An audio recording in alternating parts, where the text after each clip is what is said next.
जरा तसव्वुर करें, एक ऐसे इंसान का जिसे बारहा जेलों में डाला गया, सख्त तरीन तशद्दुद बर्दाश्त करना पड़ा और एक खौफनाक बम धमाके में मौत को इतने करीब से देखा कि उसके जिस्म पर उसके निशानात आज तक बाकी हैं।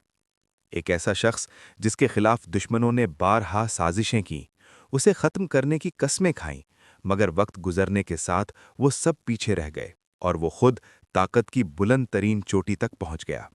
फिर एक दिन वही शख्स खामोशी से मशरिक़ वुस्ता की एक ताकतवर रियासत की बागडोर संभाल लेता है।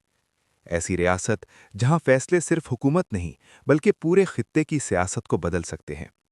हैरानकुन बात यह है कि ना किसी आम इंतखाब ने उसकी तकदीर का फैसला किया और ना ही इक्तदार की कोई मुद्दत उसकी ताकत के रास्ते में दीवार बन सकी। वो शख्स है अली खामनाई, और गुज़श्ता 35 बरसों से भी ज्यादा अरसे से वो ईरान का सबसे ताकतवर इंसान है। ये है एक ऐसे रहनुमा की दास्तान जिसकी जिंदगी इनकलाब, साजिशों, जंगों और इक्तदार की तवील हुक्मरानी से भरी हुई है। और ये वो कहानी है जो दुनिया अक्सर मुकम्मल सच्चाई के साथ बयान नहीं करती। जरा तसव्वुर करें 1939 का ईरान, मशरिक़ ईरान का मुक़द्दस शहर मशहद, एक ऐसा शहर जहां सदियों से ज़ायरीन के काफ़िले आते रहे हैं, जहां इबादत, रूहानियत और शिया रवायत की गूंज हर गली में सुनाई देती है। इसी शहर में 17 जुलाई 1939 को एक बच्चे ने आंख खोली। उसका नाम था अली खामनाई। वो 8 बहन भाइयों में दूसरे नंबर पर थे।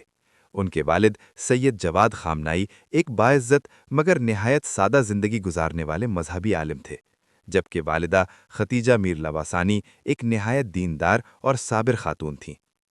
लेकिन इज्जत के बावजूद इस खानदान की जिंदगी शदीद गुर्बत में गुजरती थी। घर इतना छोटा था कि वो दरअसल मशहद के पुराने मोहल्ले में एक ही कमरे पर मुश्तमिल मकान था। अक्सर ऐसा भी होता कि छोटा अली भूख के साथ ही सो जाता। मगर इसी तंगो तारीक घर में दो ताकतें परवान चढ़ रही थीं, ईमान और महरूमी। और यही दो चीज़ें आगे चलकर उस लड़के की शख्सियत को हमेशा के लिए बदल देने वाली थीं। उनके वालिद सैयद जवाद खामनाई ने इराक के मुक़द्दस इल्मी मरकज़ नजफ़ में दीनी तालीम हासिल की थी। इसीलिए ख़ानदान में ये तकरीबन तय था कि बेटे भी इल्म दीन के रास्ते पर चलेंगे। चुनांचे सिर्फ 4 साल की उम्र में अली खामनाई को एक रवायती दीनी मदरसे मकतब में दाखिल करा दिया गया। सिर्फ 13 बरस की उम्र तक वो बाकायदा तौर पर इस्लामी फ़िक़्ह और दीनी इलूम की गहरी तालीम हासिल करने लगे थे। बचपन में वो एक खामोश मगर निहायत गहरे मिजाज के लड़के समझे जाते थे। उन्हें सिर्फ मजहब ही नहीं बल्कि तारीख, शायरी, अदब, फ़लसफ़ा और साइंस तक हर चीज़ में दिलचस्पी थी। बचपन से ही उन्हें किताबों से अजीब सी मोहब्बत थी। उनकी बाज़ाब्ता दीनी तालीम का आगाज़ मशहद के नवाब मदरसे से हुआ। यहाँ से उन्होंने रवायती होज़ा निज़ाम में तालीम जारी रखी। 1957 में जब उनकी उम्र सिर्फ 18 बरस थी, वो इल्म की तलाश में ईरान छोड़कर इराक के शहर नजफ़ पहुँच गए, जो शिया दुनिया के सबसे बड़े इल्मी मराकिज़ में से एक है। यहाँ उन्होंने उस दौर के बड़े बड़े उलमा से तालीम हासिल की। लेकिन सिर्फ 1 साल बाद उन्होंने एक ऐसा फैसला किया जो उनकी पूरी जिंदगी का रुख बदल देने वाला था। वो ईरान वापस आए और कुम का रुख किया, क्योंकि वहां एक ऐसा उस्ताद मौजूद था जो सिर्फ एक आलिम नहीं बल्कि एक इनकलाबी मुफक्किर था। उस उस्ताद का नाम था रूहुल्लाह खुमैनी। ये महज दीनी तालीम हासिल करने का फैसला नहीं था, क्योंकि उस वक्त आयतुल्लाह खुमैनी सिर्फ मजहबी उस्ताद नहीं थे, वो एक इनकलाबी नज़रिया पेश कर रहे थे। उनका ख्याल था कि इस्लामी उलमा को सिर्फ मुआशरे की रहनुमाई नहीं करनी चाहिए बल्कि रियासत पर हुक्मरानी भी करनी चाहिए। ये नज़रिया बाद में इस्लामी जमहूरिया ईरान की बुनियाद बनने वाला था, और नौजवान अली खामनाई ने ये ख्यालात गहराई से अपने अंदर जज्ब कर लिए। वो कई साल तक कुम में खुमैनी के शागिर्द रहे। ये ताल्लुक सिर्फ उस्ताद और शागिर्द का नहीं था बल्कि एक ऐसा ताल्लुक था जो खुमैनी की वफ़ात 1989 तक कायम रहा। लेकिन उनकी दिलचस्पियां सिर्फ दीनी तालीम तक महदूद नहीं थीं। उस जमाने के अक्सर दीनी तुलबा के बरक्स खामनाई ने गैर मामूली हद तक वसी मुतालिया किया। उन्होंने पढ़ा फ़ारसी क्लासिकी अदब, मगरबी सियासी फ़लसफ़ा, इनकलाबों की तारीख और मॉडर्न नॉवल। बाद में वो खुद कहा करते थे कि किताबों ने मुझे उतना ही बदला है जितना इबादत ने। 1960 की दहाई तक ईरान में हालात तेज़ी से बदल रहे थे। मुल्क पर हुकूमत थी मोहम्मद रज़ा पहलवी की, जिसे दुनिया शाह ईरान के नाम से जानती थी। शाह मुल्क को तेजी से जदीद बना रहा था, लेकिन इस अमल के साथ एक और चीज भी बढ़ रही थी, आमिरियत।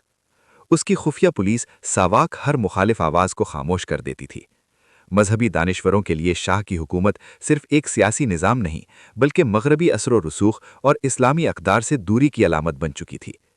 इसी माहौल में अली खामनाई सियासी तौर पर सरगर्म हो गए।